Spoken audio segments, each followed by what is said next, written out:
Hi all. இன்னைக்கு புரட்டாசி first Saturday. So D நகர் வெங்கட் நாராயணா ரோட்டில் இருக்க பெருமாள் கோயிலுக்கு தான் வந்திருக்கோம். சிட்டியில் வெஹிக்கல்ஸ் நிறைய ஆயிடுச்சு. ஸோ கார் பார்க்கிங்கு பிளேஸ் தேடி அறையிறது பெரிய டாஸ்காக தான் இருக்குது. ஒரு வழியாக காரை பார்க் பண்ணிட்டு சாமி கும்பிடலான்னு வந்தோம். இது இல்லைங்க என்ட்ரன்ஸ்னு சொல்லிட்டாங்க. இப்போ லேட்டஸ்ட்டாக அப்டேட் பண்ணியிருக்க தர்ஷன் டைமிங் ஷேர் பண்ணுறேன். அதை பார்த்து உங்களோட தர்ஷனை நீங்கள் பிளான் பண்ணிக்கோங்க. கோயிலுக்கு வெளியில கொஞ்சம் பூக்கடைங்க இருக்கு. அதை தாண்டி ரைட் எடுத்தோன்னா வர என்ட்ரன்ஸ் தான் நியூ என்ட்ரன்ஸ். பாப்பா அழுதுட்டே இருந்ததுனால என்னால அந்த என்ட்ரன்ஸை வீடியோ எடுக்க முடியல. நாங்க வந்த டைமிங் 9:30 இருக்கும். அப்போ ரொம்ப க்ரௌட் இருக்கும்னு நினைச்சு பயந்தோம். பட் அந்த அளவுக்கு க்ரௌட்லாம் இல்லை.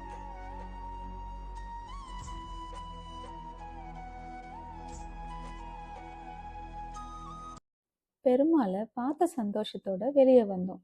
லட்டு கவுண்டர்ல லட்டு வாங்கிடலான்னு 100 ருபீஸ்க்கு பர் பர்சனுக்கு 2 லட்டு கொடுக்குறாங்க.